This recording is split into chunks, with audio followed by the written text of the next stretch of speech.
Quien quiera que seas, donde sea que estés, hola. Independientemente de cuando escuches esto, hoy, acá, es 12 de enero del año 2023 y en este momento, en Córdoba capital, siendo las 10:37 de la mañana, llueve. En el capítulo de hoy vamos a hablar de la maternidad o de ser mamá. Y diferencio lo de maternidad de ser mamá porque creo que el capítulo de hoy quizás es el más tierno de todos. Sé que he mencionado muchas veces antes la ternura, porque para mí es imprescindible, pero hay un momento de este capítulo, y lo adelanto ya mismo con la esperanza de que lleguen hasta ahí y después me cuenten qué les pareció, en el cual la invitada lee un fragmento de algo que le escribió a su hijo. Y digo que le escribió con la tiranía de la conjugación verbal que me obliga a decirlo en pasado, pero en realidad creo que es más bien algo que la escribe al hijo. Y digo que la escribe porque inevitablemente va a encontrar su final cuando él pueda leerlo y cuando ella decida mostrárselo, si es que alguna vez lo hace. Entonces, como todo, es algo que sucede en una especie de continuo infinito hasta que encuentre su final. Me pareció divertido eso. Digo divertido además de lindo, por supuesto, además de tierno, que ya lo dije. La idea de escribirle a alguien mientras ese alguien va creciendo, mientras ese alguien se va transformando en lo que efectivamente va a ser en algún punto de su vida. No es la primera vez que tengo noticia de que una madre le escribe a su hijo a medida que va creciendo, aunque en realidad creo que lo más común son hijos que le escriben a los padres. No estoy seguro de esta afirmación, por eso voy pensando sobre la marcha, porque se supone que esta introducción es así. Se supone que yo me siento acá sin saber lo que voy a decir y voy encontrando sentido a medida que ocurre. Calculo que lo que quiero decir es que me gusta esa obsesión por registrarlo todo para que nada se pierda. Esa obsesión que también me ocupa de hacer listas de cosas, como le pasa a la invitada y como le pasó a otros invitados también. Eso de escribir algo para que quede ahí. Por las dudas, el tiempo venga a robarnos lo que en principio es nuestro. Y hay algo también en este capítulo que tiene que ver con el tiempo. No solamente con el paso del tiempo, sino con la percepción del tiempo. Esa forma diametralmente opuesta en cómo un niño concibe el tiempo, o se toma el tiempo para algunas cosas, y nosotros, los supuestos adultos, ya no. También hay, por supuesto, una especie de marco teórico del fin del mundo en algún momento del capítulo. En tanto y en cuanto hay un marco teórico para ese otro fin del mundo pequeño y minúsculo que es el fin de mi cuerpo. Cuando un cuerpo cambia, cuando un cuerpo contiene a otra persona. Cuando un cuerpo ya no es lo que era y va encontrando sobre la marcha y sobre el camino qué es lo que va a ser. También pensé, porque me obsesiona, calculo que es porque ya soy grande, supongo.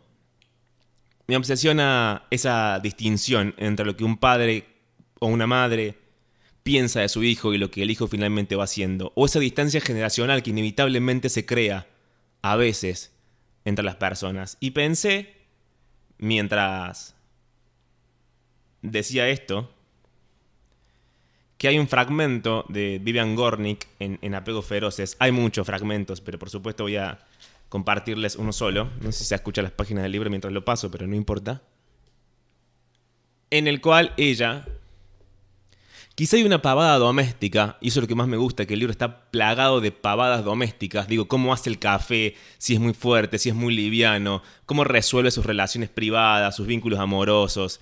Y todas esas cosas van a estar teñidas o no por la figura y por la presencia de la madre, en este que es el apego feroz aparentemente más importante, al menos en este libro. Van a hablar de la infelicidad, en lo que les voy a leer. Van a hablar de la generación de la madre versus la generación de Vivian Gornick. Y van a hablar, sobre todo, de la infelicidad. Ellas caminan mucho. Caminan todo el tiempo mientras hablan y se cruzan con gente en Nueva York. Y dice así: caminamos por la Quinta Avenida. Es un mal día para mí. Me siento gorda y sola, atrapada en mi deplorable vida. Sé que debería estar en casa trabajando y que estoy aquí haciendo de hija diligente solo para evitar el escritorio.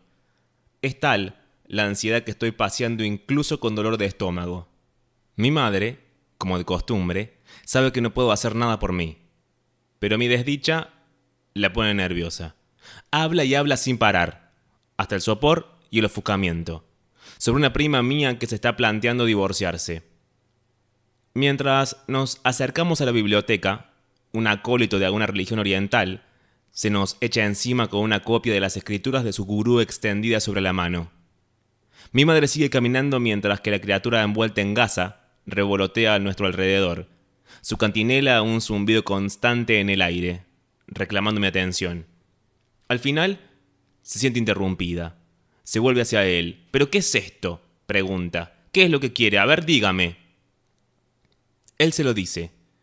Ella lo escucha con atención. Después, echa los hombros atrás y, encaramada a su 1,55 m de altura, declara: joven, soy judía y socialista. Creo que con eso ya tengo para una sola vida. ¿No cree? El chico de la túnica rosa se queda cautivado. Y, por un momento, perplejo. Mis padres son judíos, confiesa él, pero desde luego no son socialistas. Mi madre se queda mirándolo, sacude la cabeza, agarra mi brazo con fuerza entre los dedos y me arrastra avenida arriba. Parece mentira, dice, un buen muchacho judío que se afeita la cabeza y va por la calle balbuceando vete a saber qué. Este mundo está lleno de locos. Todos se divorcian y si no, esto. Menuda generación la de ustedes. Mamá, no empieces, respondo yo. No me vengas otra vez con ese discursito. Ni discursito ni nada, me corta ella. Es la verdad. No sé si nosotros lo hicimos bien, pero desde luego no íbamos arrastrándonos por la calle como ustedes. Teníamos orden, compostura y dignidad. Las familias permanecían unidas y la gente vivía como es debido. Eso son tonterías. La gente no vivía como es debido. La gente llevaba vidas ocultas. No vas a decirme ahora que la gente era más feliz antes, ¿no? No, capitula al instante. No digo eso. Entonces, ¿qué decís? Frunce el ceño y deja de hablar. Rebusca en su cabeza para dar con lo que quiere decir. Ah, ya lo tiene. Triunfal, acusadora, señala. La infelicidad está tan viva hoy en día. Sus palabras me sobresaltan y me satisfacen. Siento placer cuando dice algo cierto o inteligente. Llego casi a quererla. Ese es el primer paso, mamá. Digo con suavidad. La infelicidad tiene que estar viva para que pueda suceder cualquier cosa. Se detiene ante la biblioteca. No quiere oír lo que le digo, pero la conversación le entusiasma. Sus apagados ojos cafés, oscuros y brillantes en mi niñez, se iluminan a medida que el significado de sus palabras y las mías penetra en su pensamiento. Sus mejillas se ruborizan y su rostro tierno, como un panecillo, se endurece maravillosamente con una definición nueva. La encuentro hermosa. Sé, por experiencia, que recordará esta tarde como una hondamente placentera. También sé que será incapaz de decirle a nadie por qué. Disfruta pensando, aunque no lo sabe. Nunca lo ha sabido. Entonces calculo que lo que me gusta es eso. Cuando una distancia muestra su verdadera cara, o no sé si la verdadera, pero lo que intenta ocultar, que es esa especie de cariño chiquito, sostenido, casi invisible, que corre entre padres e hijos, o entre madres e hijos, aun cuando la distancia parece insalvable o irreconocible. De todo esto, de algún modo, hablamos a continuación. Así que adentrémonos sin mucho más. Mi nombre es Pablo Durio, la invitada del día es Lucía Moraz, Y esto es Corazones Rotos en el Apocalipsis. Vamos a arrancar desordenado, porque como después lo edito, no hay problema. Ok. Pero me di cuenta, esto arranco ya con una confesión que es, como no es el primero que grabo, me di cuenta que siempre arranco con una pregunta que es abstracta e injusta. Y si me la hicieran a mí diría, oh, ¿por qué tengo que responder esto? Pero la pregunta es, ¿qué es la maternidad para vos? Uy, bueno. No está tan mal porque me tocó respondérsela a algunas amigas que empezaron a ser madres después de mí y yo trataba de ser muy didáctica y a la vez poner en palabras sin asustarlas. Viste que cuando uno va al mar, la puedes pasar muy bien porque metes los pies en el agua, ves la espumita que viene hacia vos, ves el horizonte, decís qué hermoso este paisaje. Hay gente que disfruta de surfear en el mar, hay gente que se puede quedar horas. Yo era chica y me acuerdo que me quedaba horas sintiendo que venían las olas y de repente estabas re adentro y era como, me está por chupar el mar, vuelvo. Yo sentí un poco que cuando quedé embarazada elegí nadar quizás las aguas de la maternidad y mientras estaba surfeando algunas olas sentí que era como un mar. La maternidad era lo más parecido a algo que te puede como generar mucho disfrute y a la vez te puede tirar y dejar tirada al costado de la orilla, ahogándote con sal y agua y arena en la malla y que no sabes cómo levantarte. Creo que es algo así. Si tuviese que transmitírselo a alguien o representarlo con alguna, no sé, algún elemento, en este caso naturaleza, sería un mar. Es un mar y son aguas que pueden ser como cálidas y también pueden ser frías y puede ser muy, muy duro. Dijiste algo que me interesa mucho, porque aparte es la segunda pregunta, que es, cuando decidí ser madre, ¿cómo lo decidiste? ¿Cómo fue el proceso? Bueno, esta es más difícil que la anterior, creo. No sé si es que hay un momento que uno dice, sí, ahora quiero ser mamá. De hecho, ahora que soy madre, creo que no existe un momento ideal para ser mamá. Uno siempre piensa, bueno, voy a esperar a estar re bien económicamente, sobre todo en el caso de las mujeres que cuesta tanto, no sé, siento que quizás sucedió más por una cuestión de deseo. Con mi pareja fue como, bueno, quizás puede ser, pero bueno, también a veces llega antes de lo que vos te imaginas. Entonces, una cosa es desearlo y otra cosa es, bueno, a la inversa también la cantidad de parejas que desean tener un hijo y de repente pueden tardar años y me parece que es muy complejo cómo se sincroniza el deseo de lo que después realmente sucede a nivel fisiológico y quizás a mí lo que sí me sucedió fue que cuando quedé embarazada, quizás no había forma de no escuchar las ganas que tenía de tenerlo. Eso me pasó. Okay. Quizás en otro momento de mi vida, si ese test me hubiese dado positivo, podría haber entrado en duda, pero fue como un viaje en colectivo que me volví a mi casa para contárselo a mi compañero, el Nico, y era como, no va a haber forma de caretearle que yo sí quiero tenerlo y entendía que había un montón quizás de dificultades o que había llegado antes de tiempo, a pesar de ser deseado. Pero bueno, me parece que eso es muy difícil determinar un momento, volviendo a la pregunta, o cuándo es que uno desea o cómo elige, pero sí siento que si no es deseado, es inviable. O sea, es mucho lo que hay que entregar y poner el cuerpo como para no desearlo. O sea, la maternidad tiene que ser deseada y si no, que no sea. Y entiendo que muchas veces puede ser deseado, te puede tomar por sorpresa, a eso voy. Te puede tomar por sorpresa, pero en el momento tenés que poder elegir y tener la libertad también de escuchar ese deseo y que si no se da en esos términos, no es saludable para ninguna mente ni cuerpo, y menos para ese hijo que viene en camino. Cuando viste el test positivo y dijiste, bueno, no hay forma de desoír el deseo, ¿tenés idea cómo transformar ese deseo en palabras? ¿Lo sentías como en el cuerpo? ¿Era algo en la mente? ¿Siempre lo pensaste? ¿Siempre estuvo ahí? ¿Apareció de golpe? Era inédito, me parece. O sea, era algo que no había sentido nunca.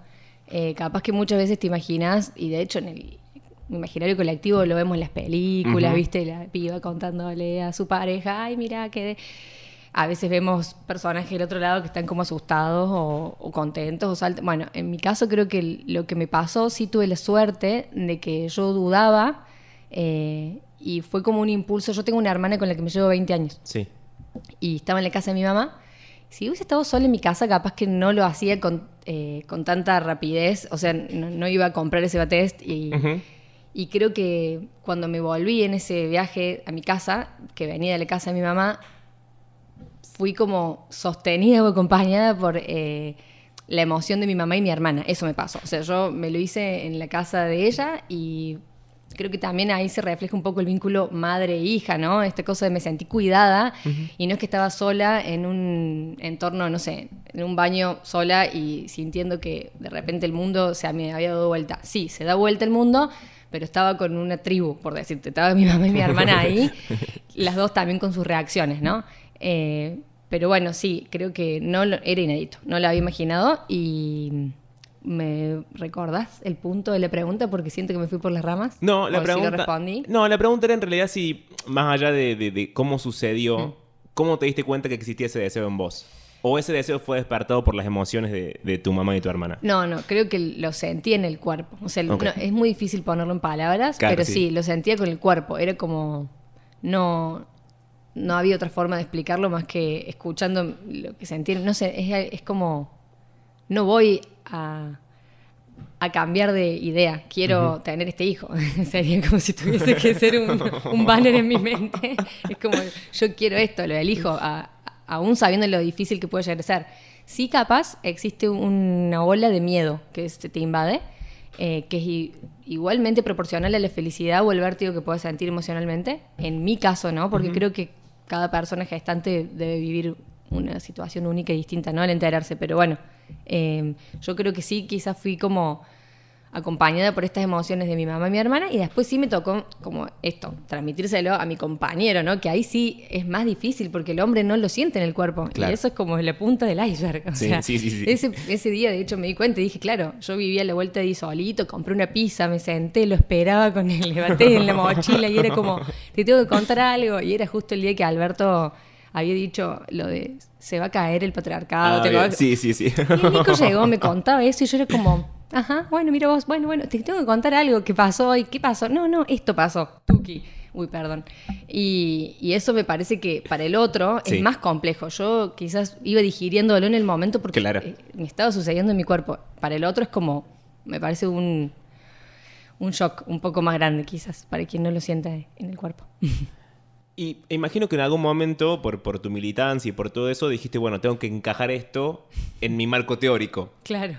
¿Ese proceso cómo fue? ¿O fue más natural de lo que parece en principio? Es más difícil, en realidad, de repente sí para quienes. En algún momento el feminismo, a mí me enseñó a reflexionar y replantearme muchas cosas, a mí y a un montón de personas, ¿no? En ese sentido sí me pasaba que había noches o días al principio en donde trataba de hacerlo encajar en mi marco teórico de, una persona más en este mundo. Claro.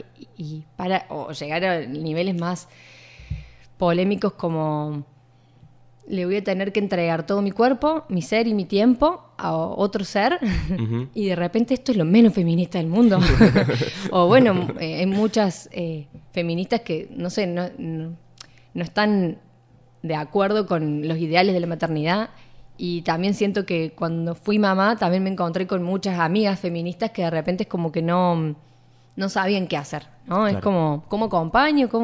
O quizás hasta las amigas más feministas que tenía no pudieron acompañar o poner el cuerpo entendiendo lo que eso implicaba. Creo que es difícil, pero bueno, sí traté de hacerlo encajar desde el lado de que a esa persona que venía a este mundo íbamos a tratar de transmitirle por lo menos este ejercicio de reflexión y replanteo constante de cómo queremos ser y qué queremos construir con las personas en las que nos rodeamos y en el mundo que nos toca habitar.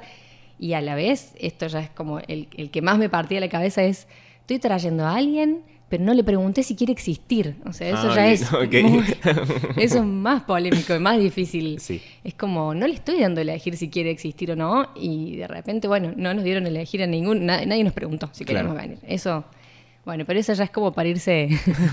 Hacemos otro podcast, filosofía y maternidad.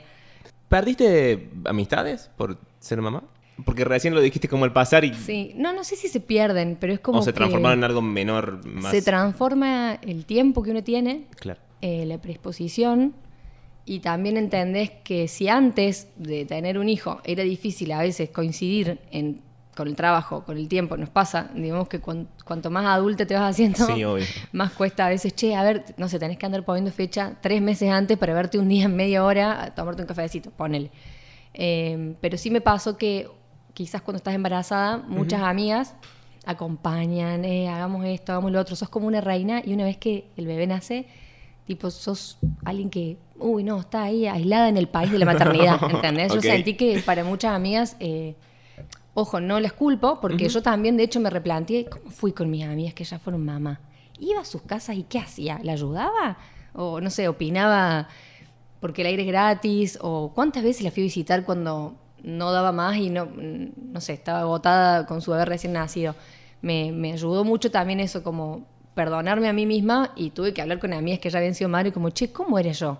Cuando tipo, no aparecí por un mes, o bueno, de repente también es como que las instancias en las que uno se suele relacionar a veces te das cuenta que eran otras actividades, la noche, ir a ver una banda, salir a comer, y de repente un bebé te quita todos esos espacios y los tiempos que quedan son como, ¿querés venir a casa a ver cómo estoy dándole? Al principio, cuando el bebé recién nacido, si elegís dar la teta, estás anclada en un sillón y el bebé está horas prendido la teta, y es como, ¿querés venir a ver cómo estoy encallada en un sillón dándole teta? Y quizás te pida mucha agua porque sentís que está en el desierto. Y nada, sí creo que es importante visibilizar que quienes maternamos de repente te sentís muy sola, y es muy necesario contar con una red de cuidado, o sea, que a esa mamá se le cuide. Y quizás lo que yo imaginé o idealicé es que muchas amigas iban a estar en casa ahí presentes, y después terminan siendo como justamente las que fueron mamás, las que están ahí. Claro.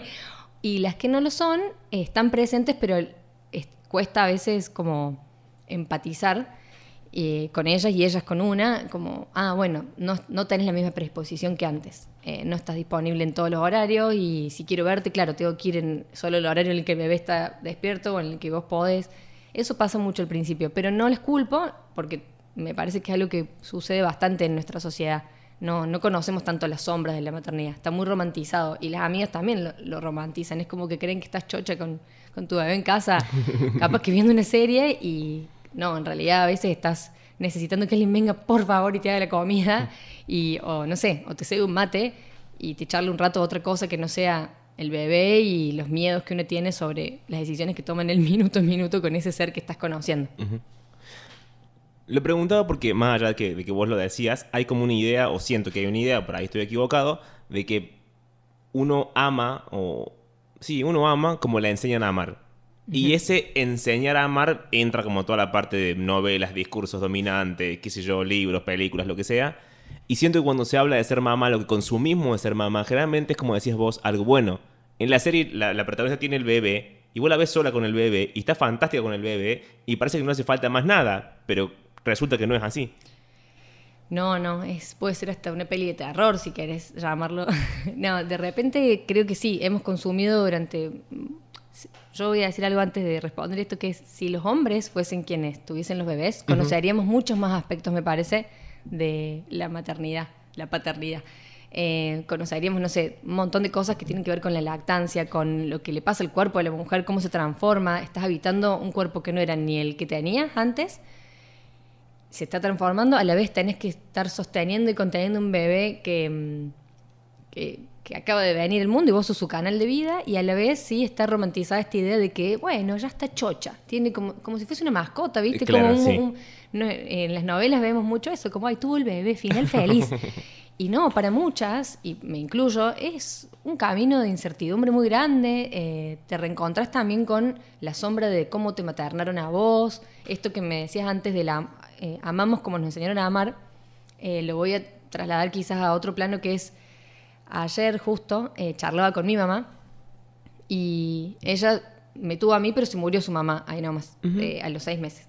Y hablábamos de que, bueno, quizás a veces somos también, maternamos por cómo nos han maternado, ¿no? Hay muchas cosas que se graban en una memoria emocional, le decía yo. Para mí, que yo tengo un re buen vínculo con ella, nos queremos mucho, somos muy compañeras, digo, bueno, capaz que hay algo de eso que yo aprendí o mamé, valga la redundancia, y por eso es que no disfruto mucho. Hay muchas cosas de la maternidad que las disfruto, y sí podemos decir que no es todo película de terror e incertidumbre, pero bueno, hay momentos que a pesar de haber tenido un buen vínculo con mi mamá y haber sido maternada con mucho amor, que eso está presente en mi maternidad, siento que no deja de ser por momentos algo que estás aprendiéndolo en el minuto a minuto, y todo lo que estás aprendiendo también se deshace y se destruye a la semana siguiente o a la hora siguiente, cuando tenés que estar predispuesta a aprender y escuchar qué es lo que le está pasando a esa persona. Claro.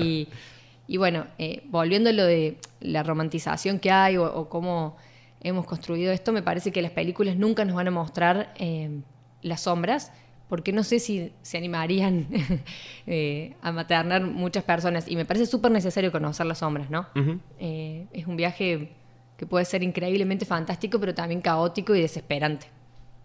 Y cuando llegan las sombras o cuando llega el miedo, ¿cómo lidias con eso? Creo que sí o sí necesitas de una... Le vuelvo a decir tribu, porque Okay. suena muy... en las épocas, no sé, ancestrales, probablemente maternaban y vivían en tribus, y ese bebé estaba contenido por brazos de otras mujeres que estaban en la tribu. Por Claro. eso quizás me voy como a ese concepto, pero yo creo que no hay forma de surfear las oscuridades de la maternidad si no tenés una red de sostén, ya sea tu compañero, primero que nada, o sea, entender que maternás, o sea, Uh-huh. no sos vos sola.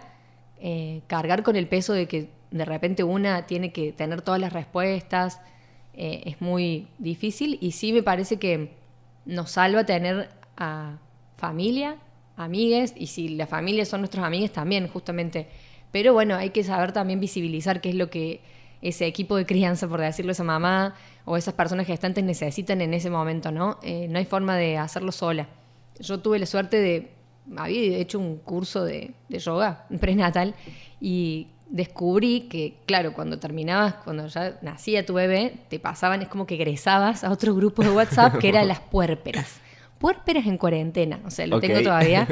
Y vos dirás, ¿qué es una persona puérpera? O sea, nadie conoce esa palabra, de hecho creo que en inglés no existe, el otro vez leí eso. Y el puerperio es eso, la etapa como que la mujer tiene después de tener un bebé, en donde aparecen muchas sombras, y esas sombras son alteraciones hormonales, te reencontras con un aspecto tuyo que no conocías, te angustias mucho, te deprimís, lloras sin sentido, te encontrás sola a la noche mirando en la nada y pensando en todo, pero todo lo trágico que le puede pasar a tu bebé, Claro. replanteándote si esto que tomé como decisión está bien o no, le pongo las mediecitas, no le pongo las mediecitas, lo acuesto de costado, se va a ahogar, lo acuesto para arriba. O sea, son cosas capaz muy mínimas, pero que pueden atormentar a cualquier persona.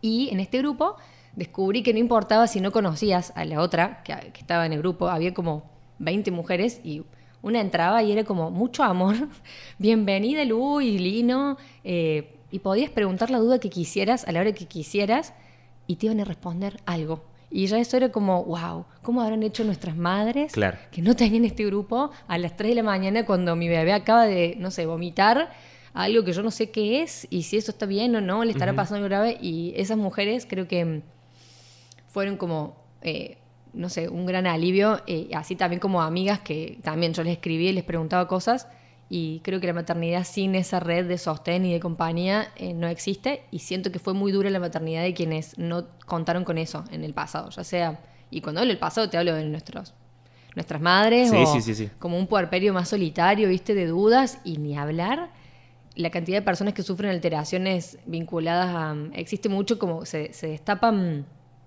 muchas depresiones, y que son mujeres que creen que vos crees que te está pasando a vos sola. Eso es lo más difícil. Y de repente cuando escuchas decís, ah, mira, le está pasando lo mismo que a mí. O bueno, ni hablar la lactancia, eso también es muy importante. Bueno, eso, me parece que cuando estaba muy angustiada o tenía esas noches difíciles, lo que más me salvó fue poder preguntarle a otra mamá o a otra persona si lo que me estaba pasando era solo a mí, o bueno, a veces te respondían que estaba todo bien. Claro. Sí, no me pasó, pero está todo bien, va a estar todo bien, lo estás haciendo bien. Eso sería como lo que más recuerdo con cariño. Ahora no sé si hablamos tanto, porque también eso, al principio necesitas todo el tiempo como estar chequeando que lo que está pasando está bien, pero ya cuando tiene un año, no sé, hay más posteos de estoy vendiendo un corralito, una puerta para la escalera, un sacaleche. Sirve más para eso, más marketplace. De escucharte, siento que hay mucho de pensarte a vos misma, digamos. De pensar el proceso, de pensarlo con Nico, de pensarlo con tu mamá, de pensarlo con tus amigos. Hay algo de pensarse hacia adentro. Y quiero preguntar si eso tiene otra correlación, que es ese famoso instinto maternal, o si en realidad el instinto maternal es una especie de mito y no deja de ser también algo discursivo. O hay algo del cuerpo que vos sabes reaccionar a cosas o entender cosas por fuera de lo racional. Es como quizás un entramado de... cuando yo empecé a hacer este curso de yoga, me acuerdo que la profe repetía todo el tiempo que no hacía falta aprender los pujos para parir o respirar, porque tu cuerpo sabe lo que tiene que hacer, está en tu naturaleza. Y yo, que soy como bastante nerd en algunos aspectos, o con Nico era como que estábamos leyendo un libro que nos habían regalado, me fijaba, o sea, estaba chequeando todo el tiempo, no vaya a ser que me quede alguna cosita fuera de... fui bastante insoportable con mis amigas, como mira, acá tengo este post de Instagram, esta data, y después, a medida que vas maternando, te das cuenta que es cierto, hay muchas cosas que las sabes y las percibís y las construís con tu hijo. Es aprender a escuchar y observar. Y me acuerdo que el día del parto, bueno, hay como toda una idea. Venimos, me parece, de una caverna que es la de la crianza tradicional, muy adultocentrista, ¿no? Esta de se hace lo que yo digo y dejas al bebé en la cuna que llore para que aprenda a dormir solo. Venimos de esa tradición, pero también estamos entre medio de otra que me parece súper peligrosa, que es la de volver a lo primario, ¿no? Volviendo a esto como parto vaginal, natural, que le des la teta contacto piel a piel. Me acuerdo que habíamos hecho un plan de parto, nos informamos sobre cómo hacer para que se respete todo lo que nosotros queríamos. Sí. Que eso, a mí me parece que es re importante que haya información y a la vez a esa mamá en su cabeza le da tranquilidad. Yo creo que si hay una combinación entre el instinto y también lo que a esa mamá le da seguridad y tranquilidad. Y si la información le genera eso, está buenísimo. Ahora, si esa información se tiñe como de una moral y se convierte en un deber más de, por ejemplo, no sé, si tenés una amiga que está dando la teta y solamente le quiere dar la teta, buenísimo. Pero si hay otra que tuvo su bebé y no quiere y no desea y quiere darle la leche de fórmula, no hay por qué condenarla, ¿no? Creo que hoy estamos como también un poco embebidas de esta presión de, bueno, vos tenés el rol materno y toda la decisión y todo lo que sucede va a pasar por ella porque ella es la que sabe. Y sí, hay un peso, ¿no? En nuestro rol, pero no sé, me parece que no tenemos que olvidarnos que hay muchas cosas que las sabemos hacer por instinto, claramente, pero no creo que sea un instinto que, como dijo alguna vez Facundo Arana, o como que toda mujer su razón de ser claro, era ser mamá, sino es un instinto más bien, vuelvo a esto de lo animal, ¿no? Es como, hay cosas que sí, que aunque vos leas 1000 libros, o si no lees ninguno, o si haces muchos cursos, las vas a saber resolver, porque es tu hijo y a la vez es necesario tener quizás en claro que no hay una certeza y no hay una receta para ser mamá. Entonces probablemente te vas a equivocar y eso forma parte de ese instinto también, ¿no? Equivocarse. Quiero hacer una pregunta boba, pero la voy a hacer igual. Cuando lo tuviste en brazos, la primera vez, ¿qué sentiste? ¿O qué pensaste? Cuando no lo tuve, me pasó algo muy loco, que es que tuve muchas horas de trabajo de parto pensando que iba a ser un parto vaginal y yo había en un momento como que me habían puesto bastante anestesia, digamos, la anestesia para aliviar las contracciones, ya estaba muy cansada, entonces me pasó algo muy loco que fue que fuimos a cesárea al último, yo ya no daba más y mis brazos se me habían dormido. Claro. Entonces eso fue desesperante. Te soy sincera, lo que yo quería con Nico, habíamos hecho como un plan de parto en donde pedíamos que por favor, aunque fuese cesárea o en la sala de parto, poner la música, la lista de temas que le habíamos elegido. Y yo había romantizado mucho ese momento y está bueno también de decirlo que aunque vos romantices y quieras controlar todo lo que va a suceder en ese momento, la institución tiene la última palabra. Y no pude, no fue como en las películas que tipo, lo sacan el bebé y te lo dan y vos lo tenés. No, lo pusieron como su cara contra la mía y yo estaba en un quirófano y mis brazos estaban extendidos y eso no lo sabés. O sea, eso también es re loco. Es como, yo estaba desesperada por agarrarlo y tenerlo y lo tuve como que sentí su piel un rato y esa temperatura y esa sensación no me lo olvido más, el olorcito de él. sentí como que al fin estás de este lado y está todo bien. Eso fue como, de hecho creo que lo que le dije a Eleno fue como, qué bueno que estás acá y no del otro lado, ¿no? Pero bueno, yo pude informarme con mi obstetra y con las personas que estaban ahí sobre cuándo lo voy a tener en mis brazos y cuánto va a tardar. Porque tenía otra amiga que me había dicho, che, ojo que yo fui a cesárea y me dejaron como media hora esperando y se llevaron al bebé a la habitación con el padre. Y eso para una madre recién parida es gravísimo. O sea, lo que más querés es tenerlo en brazos. Claro. Y sí me pasó cuando lo tuve en brazos de sentir que era quizás lo que más amaba en el mundo, eso sí. O sea, exploté hay una hormona que es medio una droga para la madre, que es la oxitocina. O sea, estás produciendo mucha oxitocina, entonces estás drogada de amor. Pero a la vez era como, ay, ¿cómo lo agarro? Y ¿cómo hago para cuidarlo lo más que pueda? Para no romperlo, digamos. Sí, claro, tengo que aprender a... Y bueno, y lo más importante en esa hora que le dicen como la hora, no sé, más sagrada de oro, es la de que el bebé se prenda bien a tu pecho si es que le vas a querer dar la teta, ¿no? Entonces yo estaba como desesperada por llegar a la habitación, pero bueno, no siempre el momento en que lo vas a tener en tus brazos está teñido solamente por lo que idealizaste en tu cabeza y cómo... No, entra a una habitación y hay un tele prendido con Canal 12, perdón que claro. lo diga, pero así, hay otra pareja al lado, viene una enfermera y te mete el pecho con que, bueno, nena, a ver, dame tus datos, no sé qué, y vos es como, pero para que acabo de traer una persona al mundo y quiero caer, quiero verla. Eso también está dentro del conjunto y de la ecuación de agarrar a tu bebé en brazos, ¿no? Si elegiste tenerlo en una institución. Quizás si fuese un parto en casa es distinto, ¿no? Pero bueno, tiene un poco de eso. Sí me parece que lo que sentí fue, tengo a mi cachorrito acá conmigo al fin, qué bueno, ya está conmigo y no lo quería poner ni en la cunita que te dan ni nada. Es como, no sé, no querés tenerlo lejos tuyo. Ese sería como el instinto o la sensación que recuerdo. ¿Y en qué momento llegó? Si es que llegó, porque quizás es una cosa... Creo que el problema de la pregunta es que te hace repensar hacia atrás y hay cosas que si son naturalmente o orgánicas uno tiene que meterle palabras en el medio y a veces es difícil. Pero ¿cuándo llegó, si es que llegó, el momento de, che, tuvimos un varón, ¿cómo lo vamos a criar? ¿Qué decisiones vamos a tomar respecto a él? No quiero caer en la estupidez si lo vestimos de celeste o de rosa, digo, pero partiendo de esa estupidez, de ahí hacia arriba. Sí, eso nos repasó. A mí me repasó como, no nos regalen más cosas celestes, por favor.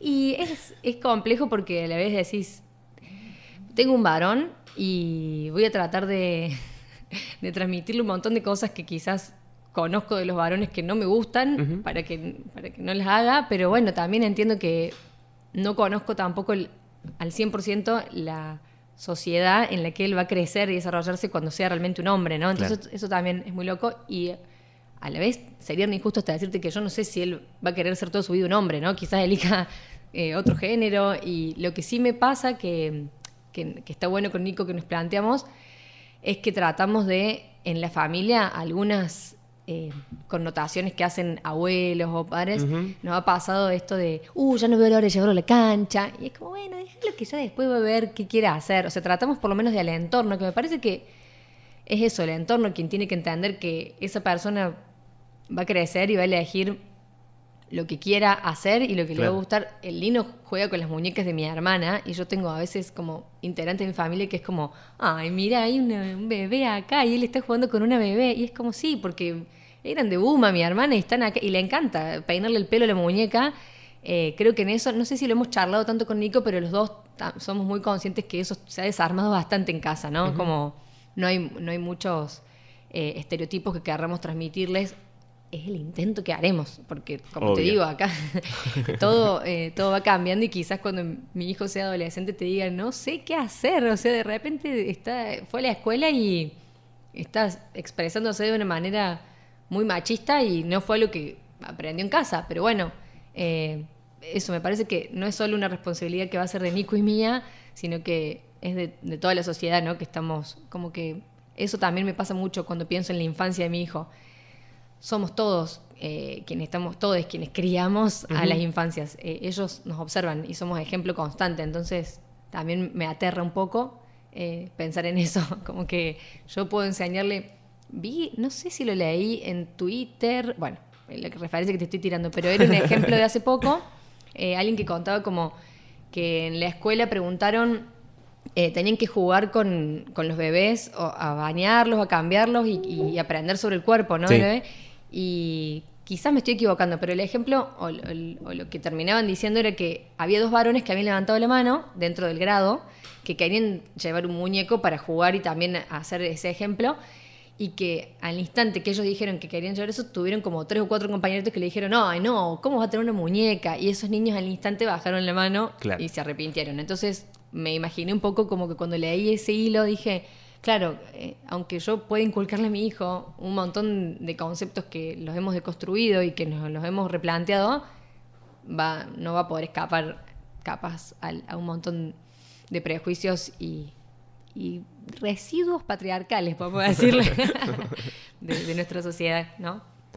Dentro de la lista de miedos, y teniendo en cuenta que, amén de que nosotros podemos pensar las mismas cosas o leer las mismas cosas o movernos en un círculo que piensa de determinada forma, luego el mundo real sigue siendo bastante hostil. En la lista de los miedos, ¿te da más miedo que el ambiente lo lleve a actitudes machistas o que el ambiente le censure otras decisiones que él pueda tomar con su vida? O sea, ¿preferirías que fuese normal, para poner alguna palabra, o una disidencia? Es que me parece que en ambos casos quiero que sea lo que tenga ganas de hacer. O sea, creo que como que antes quizás de ser mamá te hubiese respondido por una opción o por otra, y ahora lo que todo el tiempo pienso, me está pasando que aprendió a caminar hace una semana, Sí. y pienso todo el tiempo en su libertad. Es como, no es mío, ya no es más un bebé que yo.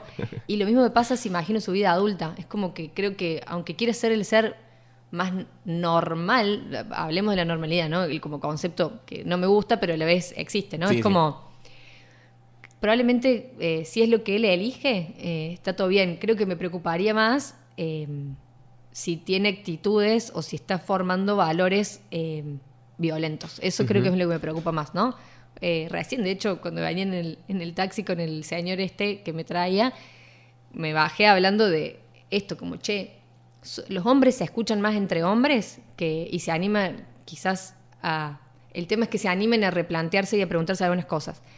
Y eso me pasa con Lino. Pienso que quiero tener un hijo, quiero criar un hijo o enseñarle que se haga preguntas y a que se anime a cuestionarse a él y al que está al lado, y sin miedos. Y que sea, quizás es muy difícil hablar de libertad, pero bueno, ahora que aprendió a caminar, tengo muchas personas cercas, lo vinculo de vuelta a esto, que es como, ay no, pero le quiero hacer upa, ay no, pero le quiero agarrar, ay, pero se va para allá, tráelo para acá, y es como, no ves que está explorando, está descubriendo el mundo. Claro. Mirá, si obviamente, si está en peligro, lo vamos a frenar, pero sí me pasa mucho de empezar a entender que él va a ser libre y ya no es más. Era mío cuando estaba dentro de mi panza, después ya es como, y sí, no podría elegir una opción u otra. Me parece que es como la que él quiere elegir, probablemente yo esté de acuerdo y lo apoye, excepto que haya alguna otra variable vinculada a la violencia o que esté en peligro quizás su vida. Te lo preguntaba porque hay un libro, es un libro de ficción y no es sobre esto, pero en una de esas partes se llama Segunda Casa, de Rachel Cusk. En una parte ella tiene una hija y la relación está como un poco rota. Y ella empieza como a tejer la siguiente idea, que es que el problema de la relación madres e hijos o padres e hijos es que inevitablemente el padre en su cabeza empieza a tejer la historia de cómo va a ser ese nene o esa nena. Y que obviamente, porque el nene y la nena no es esa historia, sino que es otro ser humano, la tensión entre quién termina siendo y lo que vos pensaste en tu cabeza es lo que termina por tensar la relación. ¿Qué pensás de eso? Sí, creo que es muy adultocéntrico de vuelta pretender que yo como madre y Nico como padre pueden llegar a determinar algo de lo que Lino, mi hijo, puede llegar a querer hacer en su vida, y no tengo ningún derecho a imponerle ni presionarlo para que eso sea de la forma que yo me estoy imaginando. Me parece muy egoísta. Venimos de vuelta de la caverna que te nombraba antes, me parece, de esa caverna de crianza en donde quiero que vaya a fútbol, quiero que aprenda esto, y que están vinculados, me parece, al género culturalmente, y también vinculados a las expectativas que capaz quedaron pendientes en nuestros padres, ¿viste? No, yo quiero que aprenda guitarra porque yo no pude hacer... Y es como, ¿por qué no vas vos ahora con Claro. 60 años de guitarra? Y me ha pasado mucho ahora con Lino esto de... lo ven jugando, ponele, ahora está loco con las llaves. Va a ser cerrajero. El adulto necesita garantizarse, aunque sea en su ideal y en su mente, en ese chiste o en ese comentario, como que, no sé, nos vamos siempre más adelante. Es como que queremos hablar de él, nos queremos imaginar cómo va a ser de adulto. Y a mí como que lo que más me apasiona quizás en esta etapa en la que estoy viviendo es que todos los días es como un día a la vez. Y me cuesta mucho quizás eso, delimitarlo o pensar en... Sí me parece, y viste que hay una idea de que nuestra mente es como un árbol lleno de ramas y que las neuronas y las conexiones neuronales, a medida que crecemos, se va como podando. Sí. Y nos queda como un tronco solo, Sí. sin ramas. Y vamos como... sí me pasa que siempre me planteo, por lo menos en mi cabeza, sobre todo con lo alimenticio, suponete ahora. Digo, qué flash, ellos están desarrollando todo el tiempo nuevas conexiones neuronales. Quisiera que a lo largo de su vida pueda conocer y experimentar todo lo que desee y lo que esté a su alcance para que ese árbol sea lo más frondoso posible. Claro. Y que si va a ir talando ramas, bueno, que las tale porque son su decisión y no porque hay alguien que le esté diciendo no, tenés que terminar esa carrera o tenés que ser esto porque esto te va a servir. Y bueno, la verdad que no sé, no hay, me parece de vuelta, no hay una receta o una fórmula, pero vuelvo a pensar en que es una visión muy adultocéntrica la de querer limitar a esa infancia. Hemos sufrido muchísimo, nuestra generación sufrió muchísimo por esos mandatos. Sí, me acuerdo de haber hecho una lista antes de ser mamá de cosas que no quería olvidarme como hija. Y este tema estaba en muchos ítems, lo atravesaba bastante como... No quiero imponerle o transmitirle nada, ni profesiones, ni lo que tenga que hacer. ¿Te acordás qué más cosas había en la lista? Bueno, no le traje esa lista, esa era como hija. Pero sí me acuerdo que puse como muchas cosas que me gustaban de ser hija y de mis padres y las que no. O sea, y dentro de las que no, creo que una era la de el miedo, ¿no? Como no transmitirles nuestra generación sobre todo, y me parece que cuando uno tiene un hijo, el miedo llega a tu casa y la culpa también. Es como que hay que lidiar con... Y ni hablar que me parece que hay en los primeros 3 años de vida del ser humano se almacenan como muchas... Hay mucha data que va en el inconsciente y es emocional. O sea, claro, son cosas que mamamos emocionalmente. Y lo que sí me acuerdo de poner es como que no quería transmitirle miedo, que quizás no se lo reprocho a mis padres, pero sí siento que les tocaron vivir... O sea, les tocó como criarme en muchos aspectos con miedo y a la vez los admiro y con mucha fortaleza. Mi mamá, por ejemplo, tuvo que hacer un duelo cuando me tuvo a mí a los 6 meses. Para su mamá y yo pienso, bueno, ¿cómo no voy a haber mamado alguna de esas emociones, ¿no? Creo que el miedo era algo que me tenía ahí como, no quiero transmitirles el miedo, y tampoco como hija me pasó muchas veces de tener miedo a decir lo que pensaba. Yo era hija única, fui hija única durante 20 años. Entonces, en esos 20 años como no quiero... como madre, presionar a mi hijo a que tenga que ser de una forma para que todo esté tranquilo o que esté bajo control, ¿no? Como que eso sí, me acuerdo de ser hija de padres separados que decía, ay, no voy a decir esto para no generar un problema. No, esas cosas quisiera que mi hijo no las viva. Que si quiere pelearse conmigo va a ser problema en su adolescencia, que lo haga, que si... No sé, eso sí me lo acuerdo como con mucho de haberlo escrito en negrita. Durante todo este tiempo fuiste anotando cosas. Sí. Lo sé porque me lo contaste antes de que nos juntáramos. Quiero saber cuáles son esas cosas. Le escribí a Lino, o sea, era como... Lino, hoy estás en la semana, no sé, en la semana número 30 y pico, ya estás por salir. Sí le escribí a él, y a la vez sentía que me estaba trataba de ordenar un poco lo que me pasaba en la cabeza. Era...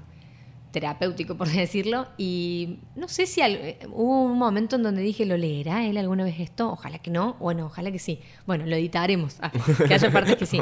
Pero sí, me ayudaba mucho a escribir, quizás como si fuese una especie de diario, y no sé, es muy fuerte gestar a una persona porque también todos los meses tu cuerpo va cambiando y de repente es como que no sé, hay una etapa re linda y cuanto más se acercaba el momento era como, voy a pasar otra temporada, y quizás lo hacía para entender, ¿no? Entender un poco. Cuando me invitaste dije, qué bueno que tengo este blog de notas porque me voy a poder acordar y entender qué le pasaba a la Lu del mes pasado. Después yo seguí escribiendo una vez que Lino nació y le iba contando a Lino mes a mes como hace un mes que estás en casa y me está pasando esto y esto, te llama la atención tal cosa, pero me sirvió mucho también para quizás quedarme tranquila de que no me estaba olvidando de lo que estaba viviendo, porque sentía que eso, el tiempo se transforma mucho con la llegada de un hijo, pasan muchas cosas en muy poco tiempo y una va a otra velocidad. Hay una parte, te contaba, del cerebro que es una fase que se apaga, es como que se cortó la luz, esas oficinas quedaron.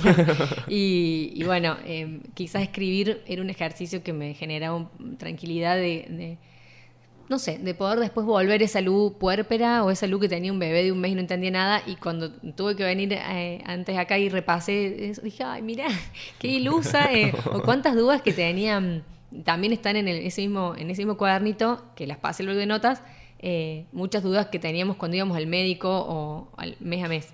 Y eran graciosas también esas dudas. Algunas las leo y digo, ay, qué, no sé, cosas muy como, puede girar, si está durmiendo y se gira de costado, ¿va a quedarse sin respirar si se queda boca abajo? O sea, cosas como que ahora le digo, ¿cómo podés escribir eso?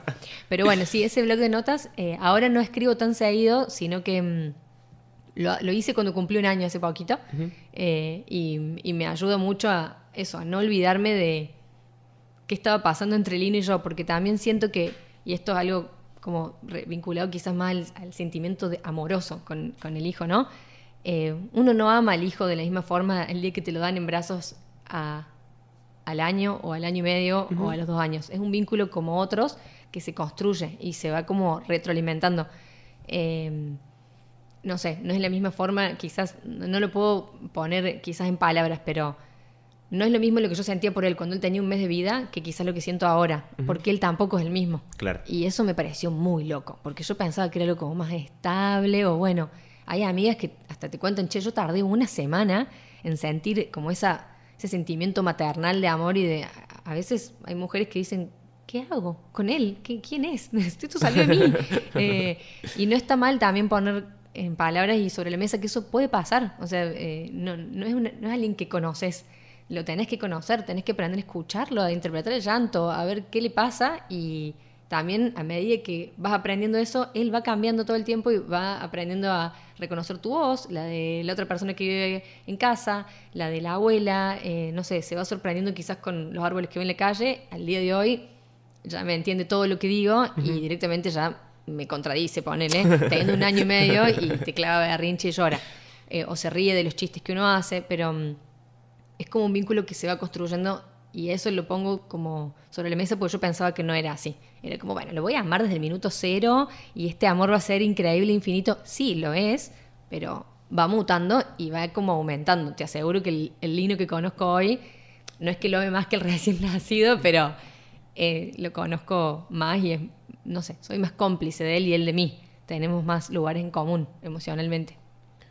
¿Y cómo internamente, digamos, en el plano de los sentimientos y quizá más allá del amor, cómo te llevas con esa idea? Porque pienso lo siguiente, pienso que él va cambiando todo el tiempo, que me lo decías vos, pero todavía no es quien va a ser, es decir, no es su forma final, digamos, no es su evolución final, pero vos sí sos la tuya, digamos. Nosotros estamos en una edad en la que ya tanto no sé si vamos a cambiar tanto como él sí va a cambiar.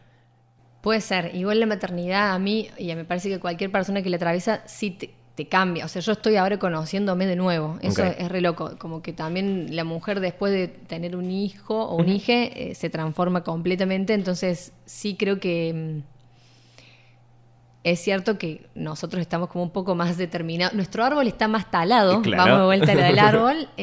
Pero siento que me parece apasionante que él va a seguir cambiando. Y siento que no quiero perder el ejercicio de ir cambiando y creciendo con él, ¿no?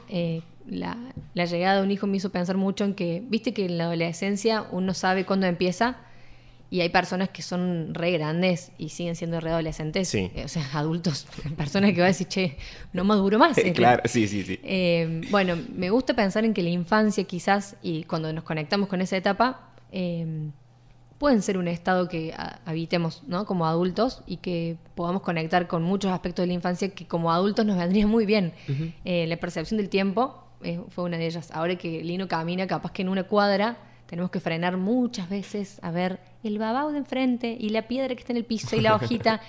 Y me parece fantástico. Y bueno, maternando entendí también eso, que si no estoy predispuesta a cambiar y a crecer con él, probablemente sea un bajón lo que le toque vivir a él con su mamá. Y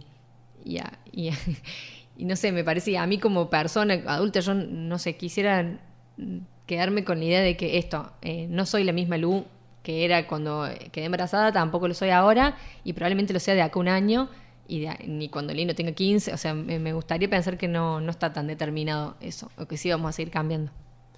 ¿Y ser madre te dio la oportunidad o la capacidad de pensar también hacia atrás en la parte de ser hija? Te lo pregunto porque cuando este Día de la Madre que pasó, leía una nota, me parece que era de Tamara Tenenbaum, donde terminaba diciendo que en realidad el amor de hijo o de hija nunca va a ser tan fuerte como el amor de madre.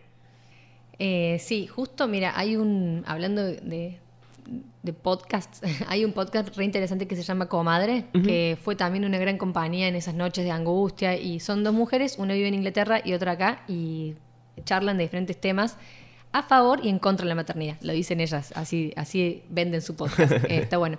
Y hay uno que se llama La Madre de la Madre, y yo lo escuché, mi mamá también, y charlábamos que sí, se transforma muchísimo el vínculo cuando sos madre, pero siendo hija entendés muchas cosas de tu mamá y de tu papá también, ¿no? Me parece que cuando te encontrás con la incertidumbre de criar una persona decís, wow, claro, no, ellos también eran personas que, o sea, tenemos como una idea también muy heroica, ¿no? Del rol que ocupan y de que tienen que tener todas las respuestas. Eso viene también de la mano de la respuesta anterior, como que son personas que van cambiando y que les pasan cosas, y creo que el vínculo con la madre cuando sos mamá se transforma muchísimo, y a veces pienso que la madre, o sea, yo sin mi mamá no hubiese elegido maternar. Es como que no sé si me hubiese animado a nadar estas aguas y creo que tampoco hubiese sobrevivido el puerperio sin mi vieja. Así es como que es muy difícil de igualar lo que siento cuando mi mamá viene a visitarme y está con Lino a con cualquier otra persona. Con mi compañero y con el papá de Lino también me pasa, pero es distinto. O sea, es algo como, no sé, el amor que ella siente es como un amor eterno, que el que veo que ella siente por Lino, o sea, es como una droga también, volviendo a las drogas, es lo que lo veo en su cara y en su forma de ser, en todos los abuelos y abuelas de Lino, ¿no? Pero con mi mamá me pasó esto de, claro, qué loco, si yo amo a Lino, esta ecuación de si yo amo mucho a mi hijo, y ella, claro, me ama mucho a mí, lo que debe sentir por su nieto, claro. Es como, pero volviendo al vínculo, sí me parece que te encontrás mucho bollando en la mente con cómo te maternaron, y te ayuda también un poco a entender o a bajar un poco la guardia con las expectativas o las exigencias que uno tuvo a lo largo de la vida con sus padres, más padres.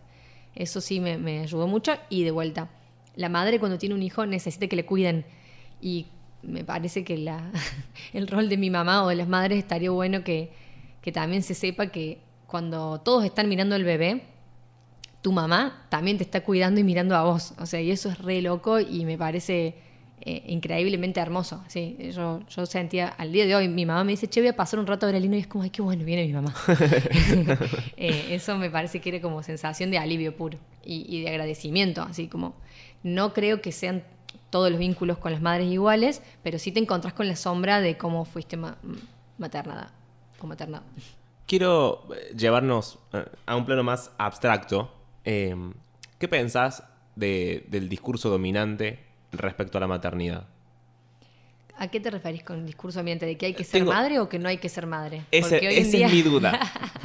Esa es mi duda. Si en realidad la vulgarización de algunas ideas solamente ha llevado al punto en el cual ya es el mercado, subido a esas ideas, el que amenaza la maternidad constantemente. La maternidad no le queda cómoda al capitalismo y al sistema. Eso lo aprendí siendo madre. No. Los tiempos que necesita una madre para maternar en el sistema que vivimos no son compatibles. Sin embargo, hay un nicho marketinero muy grande cuando de repente te encontrás gestando y decís, uy, claro, acá yo soy un producto más, o sea, soy un potencial cliente de muchas cosas, y también eso aterra mucho. Pero bueno, el discurso, volviendo a lo que te preguntaba al principio, me pasa que me encuentro con un discurso dominante de muchas personas que es como, ¿cómo no va a ser madre? ¿Viste? O no sé, una noticia, leí hoy la de, se ligó las trompas a los 22 años, y a propósito, abrí los comentarios para leer. Creo que estamos entre medio de dos, también son cavernas, me parece. Las dos son peligrosas, me parece, ¿no? El discurso dominante de ser mamá me aterra un poco porque si uno va a ser mamá para tachar algo de una lista, me parece que es muy injusto para esa persona que estás trayendo y muy injusto para vos también, porque no es un ítem más de la lista. No, tu vida se transforma y tus prioridades y todo lo que pensabas que ibas a hacer no va a ser como era, ni como lo pensaste, ni como lo imaginaste o calculaste. Pero también el discurso antimaterno, de que, ojo, no es que esté en contra, porque maternar es un nivel de entrega tan grande que entiendo que muchas mujeres y personas gestantes no lo elijan, y me parece que está perfecto, que tampoco, no tenemos que, no es que es uno u otro, ¿no? Claro. Volvemos al deseo, es como que si lo deseaste, genial, y si no lo... También existe el arrepentimiento, ¿eh? O sea, y también lo puedes haber deseado y te arrepentiste porque después de tener un hijo te diste cuenta y mencionaste que tu tiempo, no sé, no iba a ser ya más tuyo casi, por un buen tiempo, o tus prioridades dejan de ser.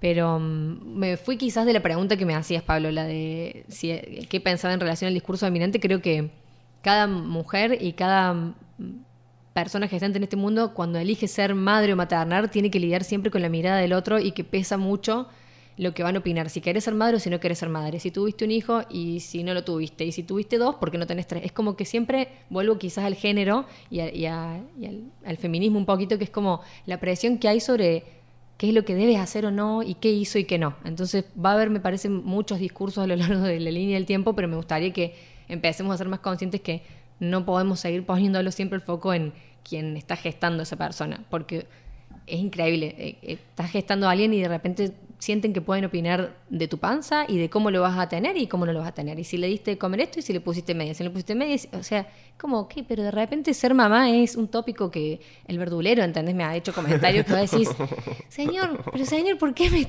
hace usted? Si yo le estoy comprando ahora una verdura, ¿por qué usted está opinando de cómo está mi hijo vestido ahora? Creo que eso es lo que me gustaría quizás que se empiece a replantear, o que nos empecemos a replantear que no podemos andar opinando tan livianamente sobre el hecho de gestar y maternar. No sé si llamarla tesis, pero voy a decir tesis porque es más cómodo. La tesis inicial de todo esto parte de una idea que puede estar errada, puedes decirme, Pablo, estás equivocado, que es que rompimos o intentamos romper todo lo que era los discursos dominantes de nuestros padres. Rompimos la idea de patria, rompimos la idea de religión, rompimos también la idea de la familia. Entonces vivimos como una especie de apocalipsis de ideas en la que nadie sabe muy bien cómo resolverse, y a veces esos discursos un poco te sostenían. Sí. ¿Cómo es ser madre entre los escombros del discurso? Me encantó lo del escombro, me vi. No, creo que tomamos algunas partes, o sea, no hay forma de hacer de cuenta que eso no forma parte de nuestra identidad y de nosotros como personas. Aunque querramos y hagamos los 1000 cursos, volviendo al marketing de construir y replantearnos nuestras nuevas formas de crianza, hay muchas de las cuales nos vamos a encontrar haciéndolas, y creo que es muy difícil, pero sí me pasa ahora que cuando repasaba el blog de notas encontré una parte, un fragmento del cuaderno en donde yo trataba de explicarle a Lino que los adultos perdemos a medida que crecemos la capacidad de entender cuando un otro tiene otra necesidad. Uh-huh. O sea, a mí me pasó estando con el bebé en brazos o con amigues o con un entorno que dije, che, qué adulto céntrico que es el mundo. O sea, odian mucho el chillido de un bebé y les molestan muchas cosas del mundo de las infancias, y eso me asustó un poco. Me acuerdo que en el texto del cuaderno le trataba de explicar que, bueno, que están muy apurados y que los tiempos y que el mundo en el que vivimos nos lleva a veces a ser como muy poco perceptivos y muy poco empáticos con el otro, y ni hablar con las infancias o con la tercera edad o con una persona que tiene una capacidad que, no sé, supónete, yo iba a un lugar a hacerle una ecografía a Lino porque él tuvo que hacerse muchos estudios cuando recién nació.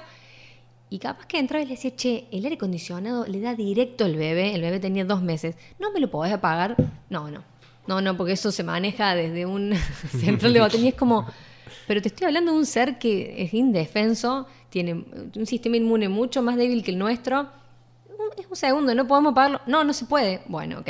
Desde esos ejemplos hasta miles se me ocurren, volviendo a esta situación de escombros en la que vivimos, me parece que hay muchas cosas de la crianza que hemos mamado adultamente que de esto se hace como yo digo, porque así es, que puede llegar a ser muy frustrante porque si las cosas se van a hacer como yo digo, entonces nunca voy a poder cambiar de opinión, nunca voy a poder reconocer un error, y me parece que lo más saludable con las generaciones que vienen es enseñarles que podemos todo el tiempo equivocarnos y cambiar la forma en la que hacemos las cosas si es que de esa forma no nos está sirviendo o no nos hace feliz o no nos hace bien o son insalubres o no están siendo empáticas con un otro, ¿no?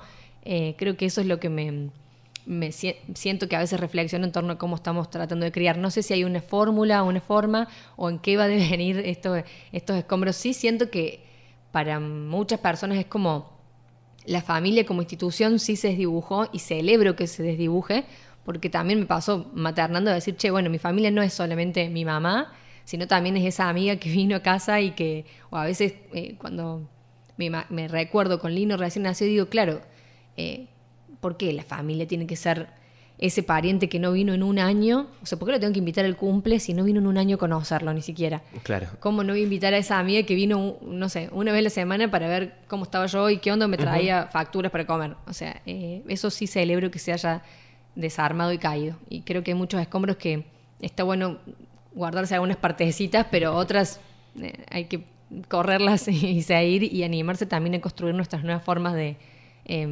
crianza y de maternidad y paternidad, ¿no? Lo mencionaste mucho durante toda la charla y esta pregunta es media de Luis Manjul, pero es inevitable hacerla por las veces que lo nombraste, porque nombraste mucho el miedo. Uh-huh. ¿Qué es para vos el miedo? Hacer las cosas mal. Uh-huh. Y somos hijos de esa generación que te va a decir, creo que es hacer las cosas mal, sí, o hacer las cosas de una forma que el otro no las esté pudiendo disfrutar, o sea, o que vayan en contra del disfrute, ¿no? A veces, por ejemplo, voy a poner un ejemplo muy tonto, ¿no? Pero cuando sos mamá es como que todas las decisiones que estás tomando en el minuto a minuto, el mayor miedo es, mirá si me equivoco y le estoy pifiando. Y como que quizás ahora ya no tengo tanto miedo y por eso entiendo cuando hay personas que te dicen, no, yo después del primer hijo, es como que la madre primeriza tiene mucho miedo y capaz que después te animas a tomar otras decisiones con más tranquilidad porque ya viste que, bueno, no era tan grave si claro. Le ponía en medio o no pasa nada si se gira en la cuna. Pero bueno, me parece que es de vuelta, viene muy ligado a la generación esta de no vaya a ser que me equivoque, no vaya a ser que dije que iba a hacer las cosas de esta forma y no les hice de esta otra. Me parece que lo vinculo un poco a eso y sí, y el miedo a eso, a que el otro... Yo ponele cuando Lino era muy recién nacido, me enojaba muchísimo cuando alguien lo alzaba sin pedirle permiso o te lo saca de los brazos o manipulaba su cuerpo. Y mi peor miedo era como, no quiero que él sienta que lo estamos tratando como un objeto, porque para mí es como que las vivencias uh-huh. se graban en el cuerpo, ¿no? Y va también de la mano de... Podemos llegar hasta hablar de la ESI, ¿no? Sí. Llegamos hasta la... Me parece que hay que entender que es una persona y que mi mayor miedo era como olvidarme que eso era una persona por fuera de mí. Ese era mi peor pesadilla, es esa, como olvidarme que no es mi bebé, mi hijo, no, es una persona y tenemos que tratarla y escucharla y aprender a hablar su lenguaje y interpretar qué me está queriendo decir. Mi peor miedo era no estar interpretando lo que Lino necesitaba. Creo que esa es la peor pesadilla o el peor miedo de la maternidad, no estar entendiendo lo que tu bebé quiere, y eso implica inestabilidad y malestar para todos en la casa, ¿no? No poder también entender que lo va a expresar con el llanto. Y no todos sabemos lidiar con el llanto claro. o con los miedos. Es muy difícil. Te encontrás con un fantasma grande. Puede ser muy aterrador eso. Como llora y no sé por qué. Y bueno, bienvenido. De eso se trata. Vas a tener que aprenderlo. Quiero ir a la última pregunta. Pero antes de ir a la última pregunta, quiero saber si querés leerme algo de las notas. De las notas creo porque que... me da mucha ternura la idea. Bueno, creo que tengo muchas, pero una que busqué, que es la más reciente, puede ser muy cursi, hay que anticiparnos, ¿no? Pero elegí algunos fragmentos. Estamos hablando ¿no? de amor. Hay un montón Sí. de capítulos de gente hablando de amor, así que no pasa nada. Bueno, me parece que una que sí o sí, la que la anoté en mayúscula, es que la paternidad es compleja y es muy impredecible y nos expone todo el tiempo a un montón de emociones diarias que no siempre nos invitan a detenernos. Y eso me lo escribí a mí misma como si fuese un mensaje que de vez en cuando tenía que volver a releerlo, porque no sé, me parece que no todas las emociones que sentimos las podemos regular mientras estamos regulando un otro. Y está bueno también de decir, che, no pude hoy. O sea, hoy estallé. Hoy tuve como un burnout en mi cabeza y hoy no pude ser la mejor mamá del mundo. Y eso, quizás la idea de que tenemos que bajar la guardia y hoy voy a ser una buena mamá, pero capaz que voy a ser una buena mamá en la mañana, pero en la noche sea un desastre. Y quizás a la noche me siento muy mal y está buenísimo también sentirme muy mal siendo mamá. Eso creo que era una de las notas más importantes. Y después la que le hice a Lino antes de nacer o al día que había nacido es un fragmento de una canción de Caetano. Nosotros escuchábamos mucho cuando yo estaba embarazada el disco de Caetano con sus hijos, que es hermoso. Y hay un tema que se llama Boas Vindas, que en brasilero o en portugués significa bienvenidas. O sea, nosotros sería como bienvenido, pero bueno, para ellos es Boas Vindas. Y le anoté un fragmentito que decía, te damos las boas vindas, que vengas a conocer la vida, yo digo que va a ser gostosa. Eso es como lo que dice el estribillo de la canción. Y cuando Lino nació, yo era como llorando, iba al quirófano porque estaba cansada y porque me había imaginado que iba a parir de manera vaginal. Y era como, no, ahora voy a estar en un quirófano y va a ser todo frío y no lo voy a poder tener upa. Bueno, pero pedí, por favor, pongan boas vindas, pongan el tema de Caetano que suene de fondo. Bueno, y si querés, puedo leerte algún fragmento Sí, por favor. de lo que... Hace un mes y unos días que está afuera de mi panza y todavía no puedo creer la inmensidad de este amor. No me alcanzan las palabras para describir lo que nos hace sentir. Voy a hacer el intento de compartir alguna de las cosas que te escribí en este tiempo. Gracias por prenderte la teta y por enseñarme cómo es tu llanto cuando tenés hambre y cómo es cuando estás cansado de los cólicos o tenés sueño. Estamos aprendiendo un montón de cosas que nada tienen que ver con la velocidad a la que gira el mundo. Quiero tiempo, no apurado, decía Marianela Walsh, y yo quiero detenerlo un rato para guardar tu olorcito de recién nacido en el parto o el que tenés después de las siestas cuando nos despertamos.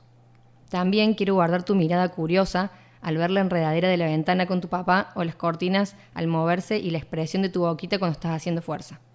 No me quiero olvidar la ola de emociones que sentí el día de tu nacimiento, la adrenalina, el miedo, la alegría y la potencia del amor que nos invadió a mí y a tu papá. Tengo intactas las ganas irrefrenables de tenerte en mi pecho pegadito a mí como estos últimos 9 meses. El calor de tu carita cuando naciste, tus brazos elevados con el festejo de gol con Caetano sonando de fondo y la sonrisa de oreja a oreja que nos regalaste en tus primeros días de vida. Ah, y cómo olvidar ese jopo. Lino tuvo un jopo elevado, duro, que no se le bajaba con nada. Okay. Ahora que cumpliste un mes, salimos por tercera vez a caminar por el barrio y pasamos cerca de todos los jazmines de leche, así sentí su perfume. También fuimos más lento con el coche cuando veíamos los árboles más lindos de la cuadra y ya pudimos sentarnos a tomar un heladito. No me quiero olvidar cómo te quedaste mirando fijo las palmeras. Bueno, es muy largo, pero al último lo que yo quería transmitirle a Lino es, bueno, cuántas cosas me estoy olvidando de contarte. En el puerperio a veces todos los días parecen iguales, pero a la vez cada uno de ellos es un desafío y una montaña rusa de paciencia, cansancio y amor. No hay un día que no me sorprenda y me emocione con una expresión nueva de tu cara o alguna parte de tu cuerpo que va cambiando. Gracias, Lino. Quiero guardar y recordar cada minuto que sucede a tu lado. Como dice Caetano, te damos las boas vindas, ven a conocer la vida, yo digo que puede ser gostosa. Te amamos y prometemos que vamos a hacer todo lo que sea posible para que tu paso por este lugar llamado mundo sea lo más feliz y amable. Gracias por compartir eso conmigo. Y subido a este tono, tengo que hacer la última pregunta, que es: en mi mente, un buen día vamos a tener que irnos a la guerra contra el peligroso estado de las cosas, digamos, contra la hostilidad, la poca amabilidad del mundo en el que vivimos. Y para eso vamos a tener que esconder el amor en algún lado para que esté a salvo. Por las dudas alguien vuelva y tenga que ir a buscarlo. La pregunta es: en dónde, en qué lugar, en qué cosa, en qué persona, en qué libro, en qué cuento, en qué canción, en qué receta de comida, en qué trago, en qué casa guardarías el amor. Bueno, vale que sea en... ¿Pueden ser dos cosas? No. Sí.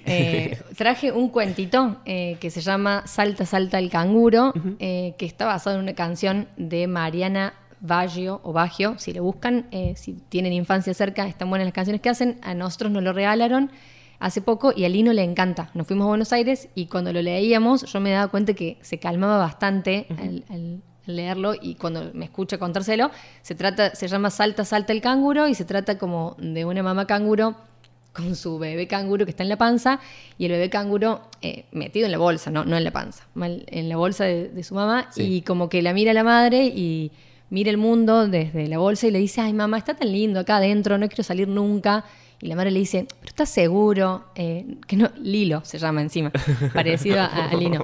¿Estás seguro, Lilo? Y en el cuento es como que pasa una hoja y sí, no quiero salir nunca. Pero mira, ahí están tus otros amigos los canguros y te van mostrando lo que hacen los otros canguros. Uno salta, llega a una terraza, otro... y el otro va a la luna, el otro canguro hace piruetas con el amigo y ella le vuelve a preguntar, Lilo, ¿estás seguro? No quiero salir nunca de acá, está tan calentito, está tan lindo, mamá. Y ella le vuelve a preguntar, Lilo, ¿estás seguro? Y él ya está saltando con los amiguitos.